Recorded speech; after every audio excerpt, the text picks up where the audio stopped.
One of the key elements of many process plants is a distillation system.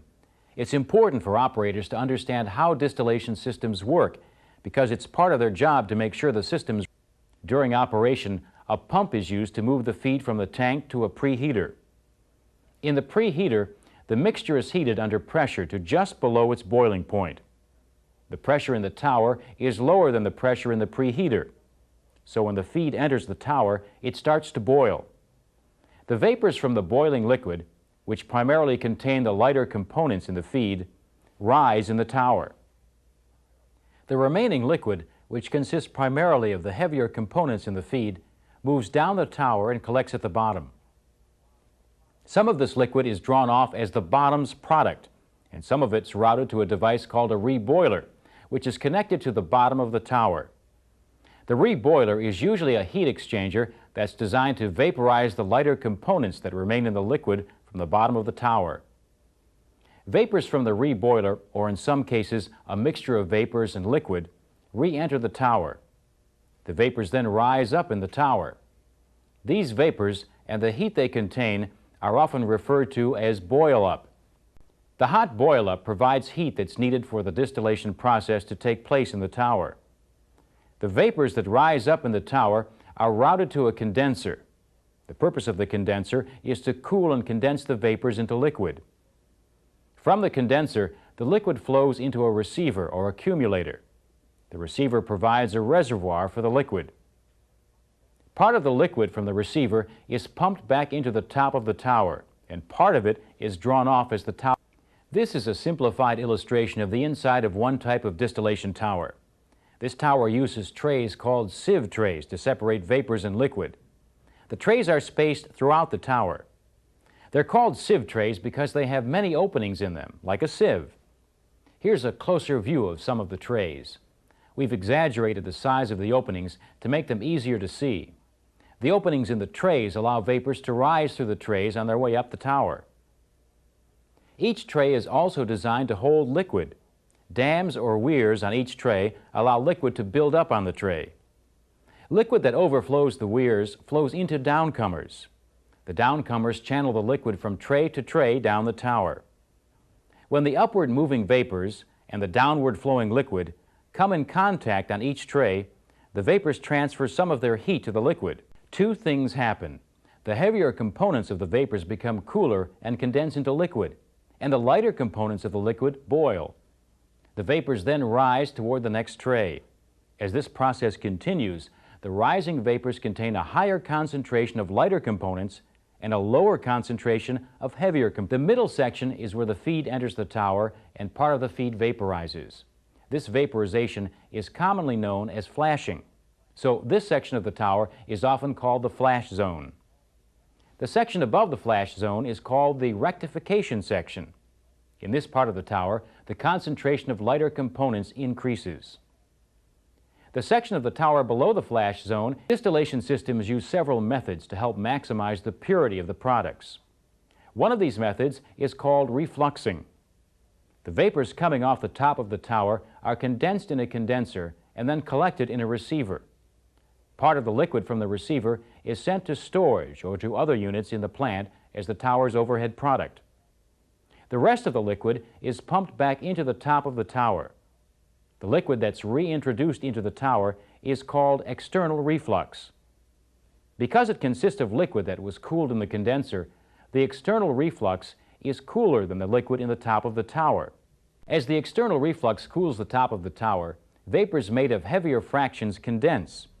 The liquid made of heavier fractions flows down the tower and is referred to as internal reflux.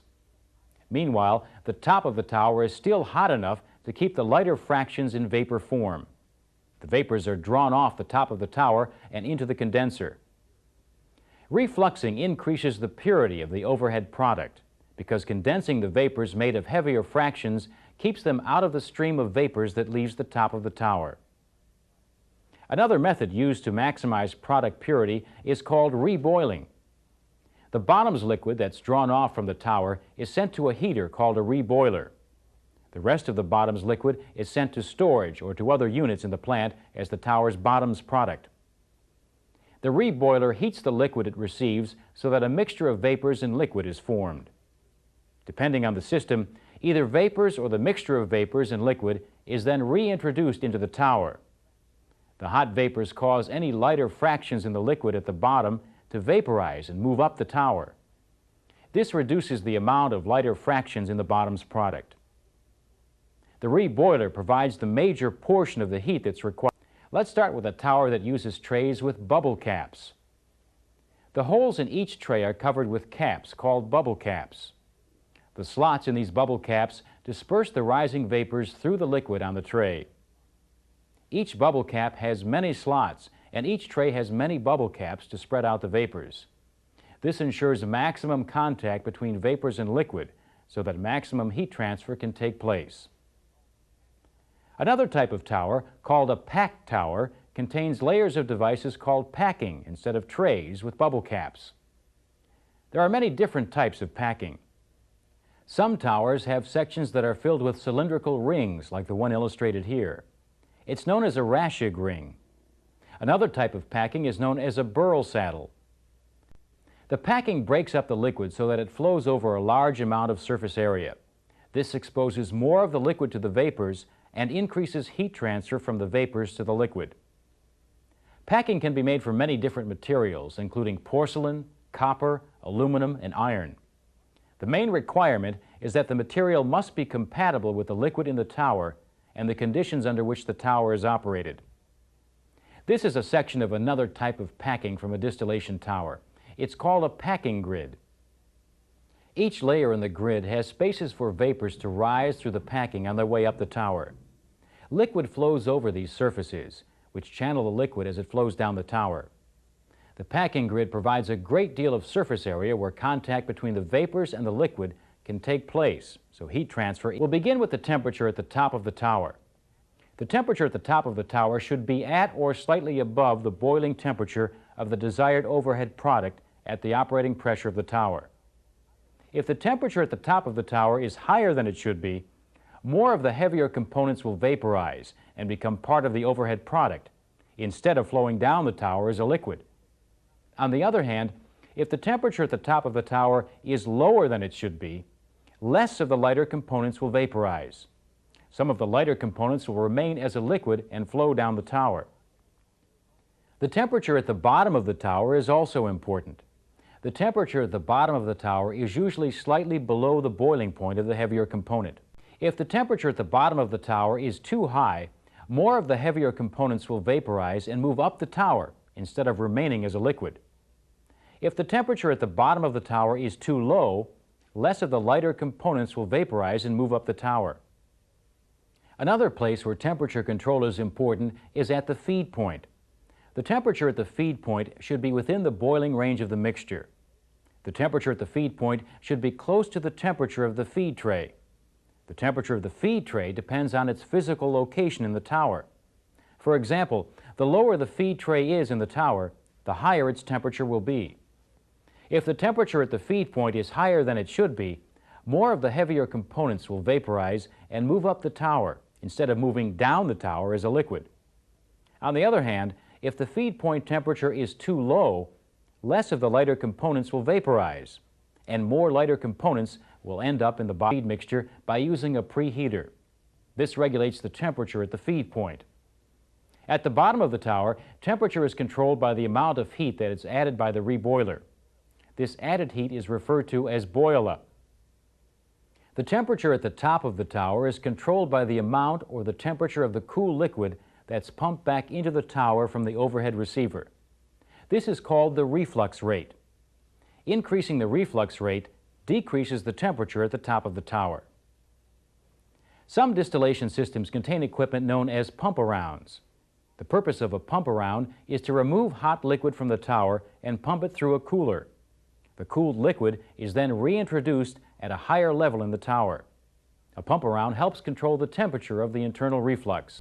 Since pressure affects the boiling temperature of a liquid, it's an important factor in the distillation process. If pressures in a distillation system are not correct, product purity could decrease. Tower pressure is often controlled by a pressure control valve located on the overhead receiver. This valve controls pressure by releasing vapors and any non-condensable gases that have collected in the receiver.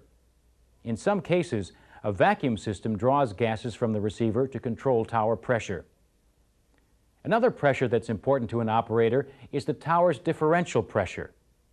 The tower's differential pressure is the difference between the pressure at the bottom of the tower and the pressure at the top of the tower. This difference in pressure is caused by the flow of vapors in the tower. Without vapor flow, there is no differential pressure. Generally, if the rate at which the vapors move up the tower decreases, the differential pressure will also decrease. And if the rate at which the vapors move up the tower increases, the differential pressure will increase. Changes in the differential pressure may indicate that a problem exists. For example, an increase in differential pressure could be an indication that the feed rate is too high. Too much feed entering the tower will overload it. If this happens, the differential pressure will increase, and the tower will be unable to make the desired separation. In this case, it might be necessary to decrease the feed rate. Now, changes in the tower's differential pressure may be caused by other problems. For example, if the differential pressure increases, the boil-up rate may be too high. In other words, the reboiler may be returning too much vapor or vapor-liquid mixture to the tower. This problem can be corrected by reducing the boil-up rate. Another problem that may affect the tower's differential pressure is a decrease in condenser efficiency. If the condenser's tubes are plugged or there's not enough cooling water flowing through the condenser's pressure will increase. As a result, the flow of vapors from the tower to the condenser will decrease, and so will the vapor flow up the tower. This means that the tower top pressure will increase, and the differential pressure will decrease.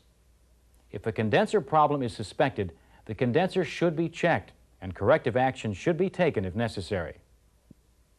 Now, changes in the tower's differential pressure may have other causes in addition to the ones we've identified. So it's important to carefully evaluate any situation before corrective action is taken. One of these methods is called refluxing. The vapors coming off the top of the tower are condensed in a condenser and then collected in a receiver.